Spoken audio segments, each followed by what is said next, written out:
Hello friends, कैसे हैं आप लोग। मैं श्रुति रस्तोगी अर्थ इंस्टीट्यूट में आपका हार्दिक स्वागत करती हूं। जैसा कि आप लोगों को पता है, मैं ले रही हूं आपकी सीटेट की क्लास।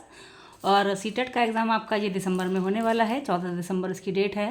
और अब तक की जो है क्लासेस में मैंने सीडीपी का लगभग सारा ही सिलेबस आपका कंप्लीट करा दिया है। जो लोग मेरे चैनल पर पहली बार आए हैं वो विज़िट करके चैनल की प्लेलिस्ट में जाकर सीडीपी का पूरा ही सिलेबस और सारे जो मैंने पाठ पढ़ा रखे हैं वो देख सकते हैं और उसका लाभ उठा सकते हैं। सब चीज़ फ्री ऑफ कॉस्ट है और कोई भी टॉपिक मैंने छोड़ा नहीं है। सबसे मेन चीज़ है, टॉपिक कोई भी छूटा नहीं है। और सबसे अच्छी बात यह है कि मैंने आपको एमसीक्यू से पहले सारी ही चीज़ें सैद्धांतिक रूप से बताई हुई हैं। पाठ पहले पढ़ाया है ना। तो क्योंकि ऐसा होता है, सिर्फ आप अगर एमसीक्यू करेंगे तो आप सफलता सही से प्राप्त नहीं कर सकते। सही से क्या, सफलता आप प्राप्त ही नहीं कर सकते, क्योंकि सीटेट का एग्ज़ाम जो है काफ़ी ज़्यादा टफ है, क्योंकि बहुत ही कम बच्चे उसमें क्वालिफाई हो पाते हैं। तो आपको इस विषय में जानकारी रखनी चाहिए कि आप सिर्फ प्रश्नोत्तर करके इस एग्ज़ाम को पास नहीं कर सकते। देखिए, कोई भी एग्ज़ाम हो, एक आप गैस पेपर से पढ़ें, एक आप बुक्स से पढ़ें, तो उसमें थोड़ा सा अंतर रह जाता है ना। अंतर थोड़ा सा नहीं, बहुत अंतर रह जाता है। क्योंकि हम जब जो है क्वेश्चन बैंक से पढ़ते हैं तो हम सिर्फ क्वेश्चंस देखते हैं और उसका जो है सैद्धांतिक रूप जो होता है पाठ का अध्ययन हम नहीं कर पाते हैं। और जब हम बुक्स से पढ़ते हैं तो हम कम्प्लीटली उसको जो है पूरा जो है समझ लेते हैं। तो इसलिए मैंने आपको जो है क्वेश्चंस बताने से पहले सबसे पहले हमने सारे ही पाठों का आपको अध्ययन कराया हुआ है। कुछ पाठ जो हैं आपके ज़्यादा लंबे लंबे पाठ नहीं हैं, 10-15 मिनट के मुश्किल से होंगे। और हर पाठ आपका जो है बहुत ही अच्छे से मैंने डिफाइन किया हुआ है। तो अगर आप चैनल पे पहली बार आए हैं तो चैनल को सब्सक्राइब जरूर करें, लाइक करें, शेयर करें अपने दोस्तों में। और आज का हमारा टॉपिक रहेगा पियाजे का संज्ञानात्मक विकास का सिद्धांत। देखिए, आपको क्या पढ़ना है, कैसे पढ़ना है, इस विषय में आपको बिल्कुल भी चिंता करने की कोई ज़रूरत नहीं है। आप अगर हमारे चैनल से आ गए हैं तो चैनल को सब्सक्राइब कर लीजिए और आपको सारी ही वीडियो जो है प्लेलिस्ट में मिल जाएंगी। इसके अलावा हमारे इस जो है चैनल पर आपकी हिंदी की, ईवीएस की और संस्कृत की क्लासेस भी चल रही हैं। और सीडीपी का पाठ्यक्रम लगभग पूरा ही हो चुका है। तो आपका जो है कल परसों जो आपका डेट था सीटेट के फार्म भरने का, वो क्लोज़ हो गया है। अब आपको तैयारी करनी है। तो तैयारी करने के लिए आपको क्या करना है, सिर्फ आपको क्लास ज्वाइन करनी है। देखिए, बहुत सारे जो है किताबें इकट्ठी करने से कुछ नहीं होगा। सारी किताबें आप इकट्ठी करके रख लेंगे, कभी इधर से पढ़ेंगे कभी उधर से पढ़ेंगे, तो इसमें आप कन्फ्यूज़न हो जाएंगे। तो कन्फ्यूज़ आपको बिल्कुल भी नहीं होना है। आपको सिर्फ चैनल को ज्वाइन करना है और हमारे साथ अध्ययन करना है, ठीक है। सब चीज़ फ्री ऑफ कॉस्ट है, कोई भी पैसा आपको इसमें नहीं देना है और कोई चीज़ आपको छूटेगी नहीं। इसकी गारंटी मेरी है कि आप कोई भी चीज़ इसमें जो है मिसिंग नहीं करेंगे। तो 101% आपको सफलता की गारंटी मैं देती हूँ। लेकिन आपको सिर्फ मेरी 2 चीज़ों को फॉलो करना है। जैसे कि मैं हमेशा कहती हूँ, क्लास को डेली लेना है और बिना स्किप करे लेना है, ठीक है। सारी वीडियोज़ को देखना है, सारी वीडियोज़ को बिना स्किप करे देखना है। और अगर समझ में नहीं आती, आप दोबारा देखिए उस चीज़ को, ठीक है। और आप कमेंट्स कीजिए, अगर आपको लगता है कोई चीज़ कमेंट्स करके आप मुझे अच्छे से बता सकते हैं कि ये चीज़ मुझे और समझाना चाहिए, तो मैं आपको उसको और भी ज़्यादा अच्छे से जो है बताने की कोशिश करूँगी, ठीक है। देखिए, मैंने अपनी तरफ से पूरा आपको बहुत अच्छे से समझाया है। कोशिश पूरी ही की है कि कहीं से आप अटके ना, क्योंकि मैंने खुद सीटेट का एग्ज़ाम और टेट का जो है कुल मिला के 5 बार दे रखा है, दोनों एग्ज़ाम, और सारे ही क्लियर हैं। तो इस विषय में आप बेफिक्र रहिए कि मुझे इस विषय में जानकारी नहीं है या मैं कोई सी अनभिज्ञ हूँ। देखिए, मैं 17 साल से पढ़ा रही हूँ और मेरे को बहुत ज़्यादा एक्सपीरियंस भी है। लेकिन आप लोगों का सहयोग रहेगा तो मेरी यूट्यूब फैमिली बढ़ेगी, मुझे सब कोई सहयोग मिलेगा और अच्छा भी लगेगा। तो आप लोग मेरे साथ बने रहें। आगे क्या जो है आपका पियाजे का संज्ञानात्मक विकास का सिद्धांत है आज का। चलिए टॉपिक को शुरू करते हैं। चैनल को सब्सक्राइब जरूर कर दीजिएगा, प्लीज़ लाइक कर दीजिए, सब्सक्राइब कर दीजिए, ठीक है। चलिए देखते हैं। जीन पियाजे, पियाजे का पूरा नाम है जीन पियाजे, ठीक है। जीन पियाजे को संज्ञानात्मक विकास के क्षेत्र से संबंधित मनोवैज्ञानिकों में सबसे प्रभावशाली मनोवैज्ञानिक माना जाता है। देखिए, सबसे इंपॉर्टेंट है आपका जीन पियाजे का संज्ञानात्मक विकास का सिद्धांत, इसलिए इसको बिना स्किप करे देखिएगा, है ना। कुछ भी स्किप मत करिएगा। यह एक प्रमुख स्विस मनोवैज्ञानिक थे जिनका प्रारंभिक कार्य क्षेत्र जंतु विज्ञान था, किंतु बाद में ये मनोवैज्ञानिक क्षेत्र से जुड़ गए। देखिए, यहाँ पर क्वेश्चन बनता है कि कौन से जो है एक मनोवैज्ञानिक थे जिनका प्रारंभिक कार्य क्षेत्र जंतु विज्ञान था, ठीक है। तो यहाँ पर आपका आंसर बन जाता है जीन पियाजे, है ना, ठीक है। पियाजे के अनुसार बच्चों में वास्तविकता के स्वरूप में चिंतन करने, उसकी खोज करने और उसके बारे में समझ बनाने तथा उसके बारे में सूचनाएं एकत्रित करने की क्षमता बालक के परिपक्वता स्तर तथा बालक के अनुभवों की पारस्परिक अंतःक्रिया द्वारा निर्धारित होती है। देखिए, समझिए इस चीज़ को कि जो है पियाजे के अनुसार क्या है, बच्चों में वास्तविकता के स्वरूप में चिंतन करने, उसकी खोज करने और उसके बारे में समझ बनाने तथा उसके बारे में सूचना एकत्रित करने की क्षमता कैसी होती है, कैसे निर्धारित होती है कि बालक के परिपक्वता स्तर तथा बालक के अनुभवों की पारस्परिक अंतःक्रिया द्वारा निर्धारित होती है। ठीक है। पियाजे के सिद्धांत की चर्चा करने से पूर्व, पियाजे के सिद्धांत की चर्चा करने से पहले उसमें प्रयुक्त महत्वपूर्ण प्रत्ययों को जानना और समझना आवश्यक है ना। देखिए यहाँ पर लिखा हुआ है कि उसकी चर्चा करने से पहले उसको प्रयुक्त प्रत्यय जो हैं उसके वो समझना आवश्यक है। सबसे मेन आपका ये है पियाजे का संज्ञानात्मक विकास का सिद्धांत है, इसलिए जो है इसको बहुत डीपली करके समझाया हुआ है। देखिए सबसे पहला आता है प्रत्ययों में अनुकूलन। देखिए अनुकूलन क्या चीज़ है? पियाजे के अनुसार बच्चे में अपने आसपास के वातावरण से अंतःक्रिया करने तथा वातावरण के साथ समंजन करने की जन्मजात प्रवृत्ति होती है। ठीक है। बच्चा जब अंतःक्रिया क्या, आपसी तालमेल बनाना। ठीक है। संज्ञानात्मक विकास एक प्रक्रिया के रूप में अनुकूलन द्वारा वातावरण में उपस्थित तत्वों, कारकों तथा उद्दीपकों के प्रति स्पष्ट समझ विकसित करने से संबंधित है। क्या चीज़? संज्ञानात्मक विकास जो है प्रक्रिया के रूप में एक प्रक्रिया है एक जो कि संसार में उपस्थित सभी तत्वों, कारकों और उद्दीपकों के प्रति क्या होता है, स्पष्ट समझ विकसित करने में से संबंधित होता है। यह जो है निम्न के माध्यम से होता है। किसके माध्यम से होता है? देखिए सबसे पहले होता है आत्मसात्करण। ठीक है। आत्मसात्करण यानी कि बच्चे में पहले से विद्यमान स्कीमा, पहले से विद्यमान जो स्कीमा होती है या मानसिक अथवा बौद्धिक संरचना में नई सूचना या जानकारी जोड़ लेने या व्यवस्थित करने की प्रक्रिया को आत्मसात्करण कहा जाता है। क्या, कैसे आत्मसात्करण किसे कहा जाता है? देखिए यहाँ पर क्वेश्चन बनता है आपका कि बच्चे में पहले से विद्यमान स्कीमा या मानसिक अथवा बौद्धिक संरचना में नई सूचना या जानकारी जोड़ लेने या व्यवस्थित करने की प्रक्रिया को क्या कहते हैं। ठीक है। तो यहाँ आ जाएगा आपका आत्मसात्करण। देखिए यहाँ पर कोशिश कीजिएगा कि हर टॉपिक जो मैं आपको बता रही हूँ अच्छे से समझिए बिना स्किप करें, क्योंकि ऐसा है जो पैटर्न है वो कभी भी अभी तक चेंज नहीं हुआ। आज तक के रिकॉर्ड में मैंने नहीं देखा कि कोई भी किसी भी सब्जेक्ट का सी टेट का या टेट का कि चेंज हुआ हो टॉपिक। ठीक है। या सिलेबस में कुछ चेंजिंग आई हो, सब चीज़ वही आ रही है, वही चीज़ है जो शुरू से चलती आ रही है। जरा बहुत 19-20 का फ़र्क अगर हुआ होगा तो हुआ होगा, अन्यथा की स्थिति में सारी ही चीज़ें वही आ रही हैं जो शुरू से आती हुई हैं। तो सीधा सीधा तो कोई क्वेश्चन अब आपको मिलेगा नहीं, इस चीज़ का ध्यान रखिएगा। सीधा सीधा कोई क्वेश्चन आपको नहीं मिलेगा, सब चीज़ घुमा फिरा के दी जाएगी। तो आप डेली जो है क्लास लेके जब ले रहे हैं तो उसमें हम जो क्वेश्चंस आपको सैद्धांतिक पढ़ाते समय भी बता रहे हैं उसको भी आप जो है नोट डाउन करते चलिए। ठीक है। देखो आत्मसात्करण मालूम पड़ा क्या क्या किसे कहते हैं। फिर आ जाता है समायोजन। समायोजन देखिए समायोजन में नवीन ज्ञान या अनुभवों की दृष्टि से पूर्ववर्ती स्कीमा में सुधार करने, विस्तार करने या परिवर्तन करने की प्रक्रिया निहित होती है। अब यहाँ पर क्वेश्चन बनता है, देखिए नवीन ज्ञान व अनुभवों की दृष्टि से पूर्ववर्ती स्कीमा में सुधार करने, विस्तार करने या परिवर्तन करने की प्रक्रिया किस में निहित होती है। ठीक है। तो यहाँ पर आ जाएगा आपका राइट आंसर समायोजन में। ठीक है। ये क्वेश्चंस बन रहे हैं आपके यहाँ पर, है ना। फिर आ जाता है साम्य धारणा या संतुलन। ठीक है। पियाजे का मानना था कि बच्चे आत्मसात्करण और समायोजन के बीच संतुलन करने का प्रयास करते हैं जिसे एक तंत्र के द्वारा प्राप्त किया जाता है। इसे ही पियाजे जो है साम्य धारणा कहते हैं। देखिए साम्य धारणा क्या चीज़ होती है? आत्मसात्करण और समायोजन के बीच का जो आपकी कड़ी होती है जिसके द्वारा बच्चे जो है इस तंत्र के द्वारा प्राप्त किया जाता है, इसे जो है साम्य धारणा कहा जाता है। ठीक है। फिर आता है संरक्षण। संरक्षण देखिए संरक्षण से तात्पर्य वातावरण में परिवर्तन और स्थिरता दोनों को पहचानने व समझने की क्षमता तथा किसी वस्तु के रंग रूप में परिवर्तन को उस वस्तु के तत्व में परिवर्तन से अलग करने की क्षमता से होता है। देखिए संरक्षण एक बार और देखिए संरक्षण से तात्पर्य क्या है? वातावरण में परिवर्तन और स्थिरता दोनों को पहचानने व समझने की क्षमता। ठीक है। तथा किसी वस्तु के रंग रूप में परिवर्तन को उस वस्तु के तत्व में परिवर्तन से अलग करने की क्षमता से होता है। ठीक है। फिर आ जाते हैं संज्ञानात्मक संरचना। संज्ञानात्मक संरचना क्या है? संज्ञानात्मक संरचनाएं एक आधारभूत मानसिक प्रक्रिया के रूप में लोगों द्वारा सूचना या जानकारी की समझ बनाने में अनुप्रयुक्त होती है। एक संज्ञानात्मक संरचना में कई मानसिक प्रक्रियाओं का समुच्चय निहित रहता है। आगे देखिए आगे आ जाता है आपका स्कीम्स। स्कीम्स क्या चीज़ होती है? इसमें तात्पर्य व्यवहारों के संगठित एवं व्यवस्थित पैटर्न से है। स्कीम्स का तात्पर्य किससे है?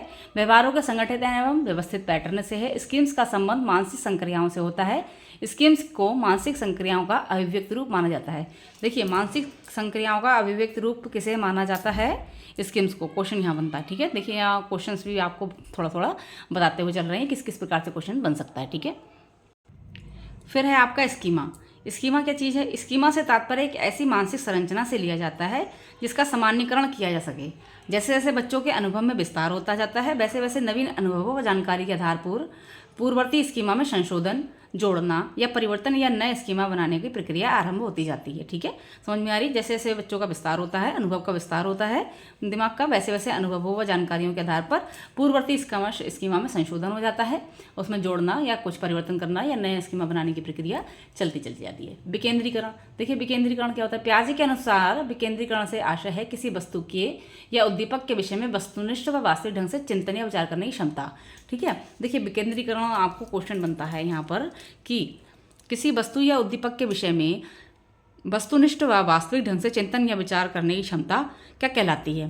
तो यहाँ पर आ जाएगा आपका विकेंद्रीकरण। ठीक है, विकेंद्रण हो जाएगा। देखिए ध्यान रखिएगा आप कि क्वेश्चन कहीं से ही बन सकता है, इसलिए मैं हर चीज़ को आपको जो है वो करती चल रही हूँ क्लियर।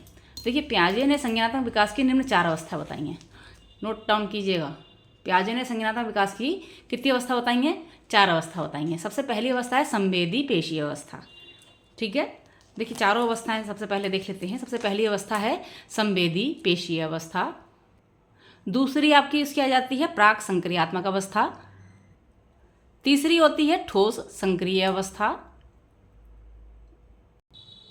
और चौथी होती है औपचारिक संक्रिय अवस्था। इस प्रकार से 4 जो है विकास की 4 अवस्थाएं पियाजे ने बताई हैं। सबसे पहले हम देखेंगे संवेदी पेशीय अवस्था। देखिए संवेदी पेशीय अवस्था, यह अवस्था जन्म से 2 वर्ष तक चलती है। इस अवस्था में शिशुओं का संज्ञानात्मक विकास 6 उप अवस्थाओं से होकर गुजरता है। देखिए संवेदीय पेशीय अवस्था में शिशुओं का विकास जो होता है संज्ञानात्मक विकास होता है और वह 6 उप अवस्थाओं से होकर गुजरता है। ध्यान रखिएगा, संवेदी पेशीय अवस्था जन्म से 2 वर्ष तक चलती है और इसमें शिशुओं का संज्ञानात्मक विकास 6 उप अवस्थाओं से होकर गुजरता है। पहली उप अवस्था देखिए प्रतिवर्ती क्रियाओं की अवस्था। पहली उप अवस्था कौन सी हो गई?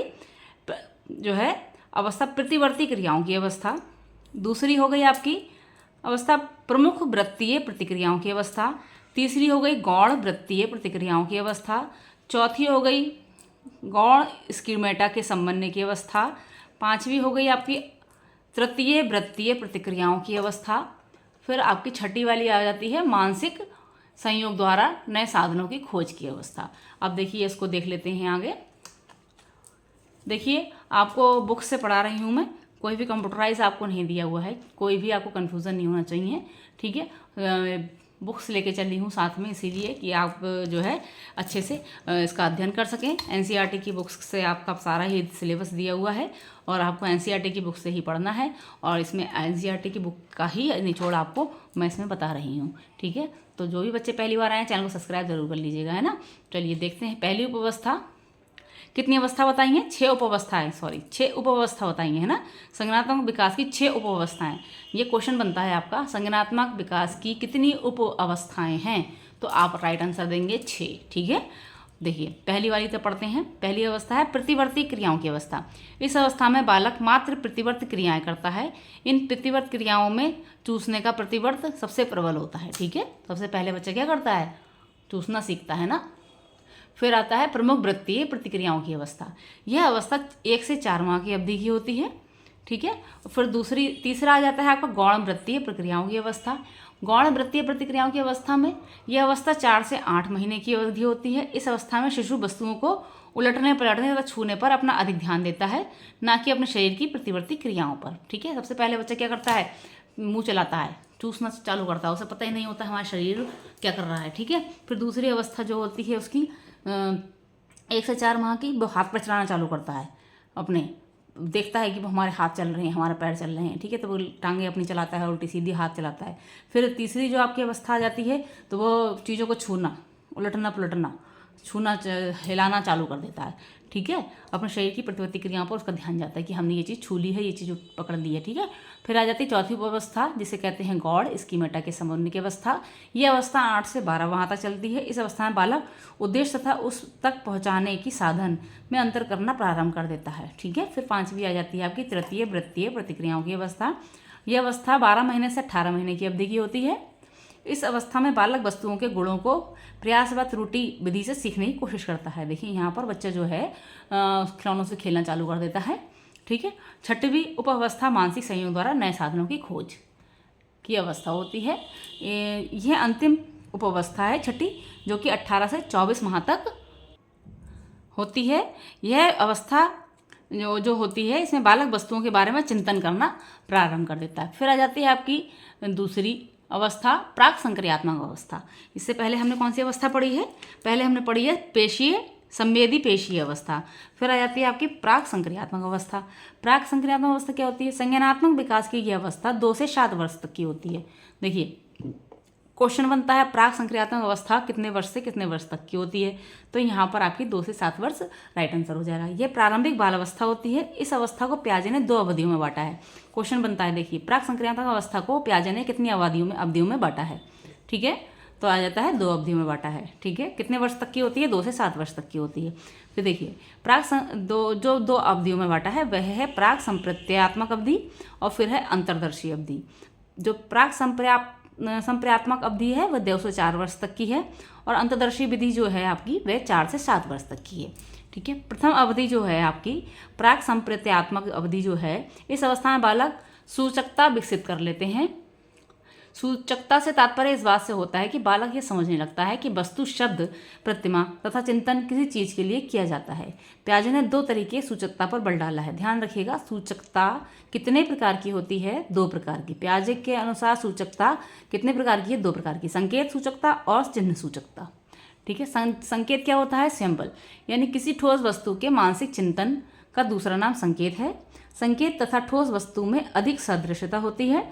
जैसे बालक अपनी माँ की आवाज़ को सुनता है तब उसके मन में माँ की एक प्रतिमा बन जाती है, जो संकेत का उदाहरण है। ठीक है, चिन्ह में और वस्तुओं में जिनका बालक मानसिक चिंतन करते हैं इतनी अधिक सादृश्यता नहीं होती है।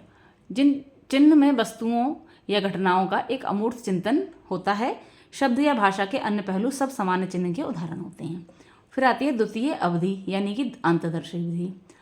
अंतर्दर्शी अवधि जो होती है, इस अवधि में बालकों का चिंतन एवं तर्क पहले से अधिक परिपक्व हो जाता है, जिसके परिणामस्वरूप वह साधारण मानसिक प्रक्रियाएं जोड़, घटाव, गुणा तथा भाग आदि में सम्मिलित होती हैं, उन्हें वह कर लेता है। ठीक है, परंतु इन मानसिक प्रक्रियाओं के पीछे छिपे नियमों को वह नहीं समझ पाता। अंतर्दर्शी चिंतन इस प्रकार का ऐसा चिंतन है जिसमें कोई क्रमबद्ध तर्क नहीं होता है। ठीक है, अब यहाँ पर क्वेश्चन बनता है कि वह कौन सा चिंतन है जिसमें कोई क्रमबद्ध तर्क नहीं होता, तो आ जाएगा आपका अंतर्दर्शी चिंतन। क्वेश्चन कहीं से भी बन सकता है ना। फिर आता है ठोस संक्रिय की अवस्था। ठोस संक्रिय की अवस्था क्या होती है? यह अवस्था देखिए तीसरा हो गया ये वाला। ठीक है, पहला था आपका संवेदी पेशीय अवस्था, दूसरा था आपका प्राक संक्रियात्मक अवस्था, तीसरा है आपका ठोस संक्रिय की अवस्था। 4 अवस्थाएं हैं ना। ठीक, यह अवस्था 7 वर्ष से प्रारंभ होकर 12 वर्ष तक चलती है। इस अवस्था की विशेषता यह है कि बालक 2 वस्तुओं अर्थात ठोस वस्तुओं के आधार पर वे आसानी से मानसिक संक्रियाएं करके समस्या का समाधान कर लेते हैं, परंतु उन वस्तुओं को न देकर उसके बारे में शाब्दिक कथन तैयार करके यदि समस्या उपस्थित की जाती है तो वह ऐसी समस्याओं पर मानसिक संक्रियाएं करके किसी निष्कर्ष पर पहुंचने में असमर्थ रहते हैं। इस अवस्था में बालकों में 3 महत्वपूर्ण संप्रत्यय विकसित हो जाते हैं: संरक्षण, संबंध तथा वर्गीकरण। ध्यान रखिएगा, कौन सी अवस्था होती है जिसमें बालक 3 महत्वपूर्ण संप्रत्यय जिसमें विकसित हो जाते हैं? ठोस संक्रियात्मक अवस्था। ठीक है, अब यहाँ पर ये भी ध्यान रखिएगा कि ठोस संक्रियात्मक अवस्था में जो 3 महत्वपूर्ण संप्रत्यय विकसित हो जाते हैं वह कौन कौन से हैं? वह निम्न में से कौन से हैं? संरक्षण, संबंध, वर्गीकरण। आगे भी आपको और ऑप्शन में दे सकते हैं।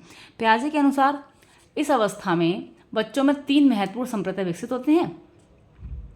देखिए, पहला होता है संरक्षण का सिद्धांत, जो आपके ये ऊपर दिए हुए संरक्षण, संबंध तथा वर्गीकरण, ये आपके जो है विस्तार से दिए हुए हैं। पहला है संरक्षण का सिद्धांत। संरक्षण के सिद्धांत के अनुसार किसी वस्तु की मात्रा पर उस वस्तु के आकार में परिवर्तन करने अथवा उस वस्तु को कई हिस्सों या टुकड़ों में विभक्त कर देने का कोई प्रभाव नहीं होता। पियाजे के अनुसार संरक्षण के ज्ञान के लिए विलोम्यता तथा तार्किक गुणितता नामक 2 पूर्व योग्यताओं का होना आवश्यक है। विलोम्यता से आशय किसी वस्तु को मानसिक स्तर पर उसके आकार को समझने से है। तार्किक गुणितता से आशय किसी वस्तु या समस्या की 2 या 2 से अधिक विमाओं या विशेषताओं पर एक साथ ध्यान देने से है। बच्चे इस अवस्था में तरल, लंबाई, भार इत्यादि के संरक्षण से संबंधित समस्याओं का समाधान करने में सक्षम होते हैं। तो बच्चे जो है इस अवस्था में तरल, लंबाई, भार इत्यादि संरक्षण से संबंधित समस्याओं का समाधान करने में सक्षम होते हैं। दूसरा है आपका संबंध। इससे तात्पर्य किसी संज्ञानात्मक संक्रिया में किसी वस्तु या वस्तुओं को उनकी विशेषताओं जैसे कि ऊंचाई, भार, लंबाई आदि के आधार पर क्रमबद्ध तथा व्यवस्थित करने की क्षमता से है। इस स्तर पर बच्चे दी गई वस्तुओं को उनकी लंबाई या वजन के आदि के अनुसार घटते या बढ़ते क्रम में व्यवस्थित करने की क्षमता रखते हैं। इसे पंक्तिबद्धता की संख्या भी दी जाती है, जैसे आरोही अवरोही आराम से कर लेते हैं। फिर आता है आपका वर्गीकरण। वर्गीकरण से आशय वस्तुओं के गुण के आधार पर वर्गों या उपवर्गों में बांट पाने या विभाजन करने की क्षमता से होता है। वर्गीकरण श्रेणियों के गुणों की पहचान करने, श्रेणियों या वर्गों को एक दूसरे से संबंधित करने तथा नियत सूचना के प्रयोग से समस्या समाधान करने की योग्यता से होता है। इस अवस्था में बालक तरल, लंबाई, भार, तत्व के संरक्षण से संबंधित समस्याओं का समाधान करते पाए जाते हैं। वे क्रमिक संबंधों से संबंधित समस्याओं का भी समाधान कर लेते हैं, अर्थात दी गई वस्तुओं को उनकी लंबाई या वजन के अनुसार घटते क्रम या बढ़ते क्रम में सजाने की क्षमता आ जाती है। इससे पंक्तिबद्धता की संख्या भी दी जाती है। उसी तरह से इस अवस्था में वस्तुओं के गुण के अनुसार उसे किसी एक वर्ग या उपवर्ग में छांटने की क्षमता भी विकसित हो जाती है। इतना होने के बावजूद ठोस संक्रियात्मक चिंतन की दो प्रमुख सीमाएं बताई गई हैं। क्वेश्चन देखिए यहाँ पर बनता है ठोस संक्रियात्मक चिंतन की कितनी सीमाएं हैं, तो यहाँ पर आ जाएगा 2। ठीक है, इस अवस्था में पहली सीमा है, इस अवस्था में बालक मानसिक संक्रियाएं तभी कर पाते हैं जब वस्तु ठोस रूप में उपस्थित की गई हो। दूसरा है, इस अवस्था में चिंतन पूर्ण क्रमबद्ध नहीं होता, क्योंकि बालक दी गई समस्या के तार्किक रूप से संभावित सभी समाधानों के बारे में नहीं सोच पाता है। अब लास्ट वाला आपका जो था वो है औपचारिक संक्रिया की अवस्था। पहला था आपका संवेदी पेशीय अवस्था, दूसरा था आपका प्राक संक्रियात्मक अवस्था, तीसरा था ठोस संक्रियात्मक अवस्था और लास्ट है आपका औपचारिक संक्रिया की अवस्था। देखिए औपचारिक संक्रिया की अवस्था देखिए, यह अवस्था 11 वर्ष से आरंभ होकर वयस्क अवस्था तक चलती है। इस अवस्था में किशोरों का चिंतन अधिक लचीला होता है तथा प्रभावी भी हो जाता है। उसके चिंतन में पूर्ण क्रमबद्धता आ जाती है। ठीक है, तो यहाँ पर आपका पियाजे का जो आपका संक्रियात्मक वो था संज्ञानात्मक विकास का सिद्धांत कंप्लीट होता है। तो आशा करते हैं आप लोग बहुत अच्छे से समझ में आया होगा। अगर आप हमारे चैनल पर पहली बार आए, चैनल को सब्सक्राइब करना ना भूलें, लाइक करें, शेयर कीजिए और हमारी यूट्यूब फैमिली के बढ़ाइए और जो है मेंबर बनिए और कमेंट्स कीजिए, है ना। और ध्यान रखिएगा कि पाठ को पढ़ना ज़रूरी पहले है, फिर उसके बाद एमसीक्यू करना है। ठीक है, तो एमसीक्यू भी इस समय हमारे चैनल पर चल रहे हैं, जो आप विज़िट करके देख सकते हैं। और इसके अलावा आपको हिंदी की और ईवीएस की और संस्कृति क्लासेस भी आपके अपने इंस्टीट्यूट चैनल पर मेरे द्वारा दे दी गई हुई हैं, तो आप उसको भी विज़िट कर सकते हैं। मिलते हैं आपसे नेक्स्ट वीडियो में। आज हमारे सारे ही सिद्धांत जो है कंप्लीट हो गए हैं। तो जितने भी सारे सिद्धांत थे हमारे सभी कंप्लीट हो गए हैं, जितने सिद्धांत आपके मनोविज्ञान में थे। तो सभी सिद्धांतों को देखिए, क्योंकि सभी सिद्धांत महत्वपूर्ण है, सब पूरा ही महत्वपूर्ण है। क्योंकि आपको सीटेट में क्या होता है, 15 पेडागोजी के क्वेश्चन आते हैं और 15 क्वेश्चन आपके कैसे आते हैं, जो है सब्जेक्ट्स के होते हैं, थ्योरी के होते हैं। ठीक है, तो 15 क्वेश्चन आपके जो कि आपके पेडागोजी वाले होते हैं वो आपके बाल मनोविज्ञान से जुड़े हुए ही होते हैं। तो आपको वो चीज़ें ज़रूर पढ़नी चाहिए। तो बाल मनोविज्ञान पर विशेष तौर से ध्यान दीजिए सीटीपी पर। चलिए मिलते हैं नेक्स्ट वीडियो में, तब तक के लिए take care and bye bye.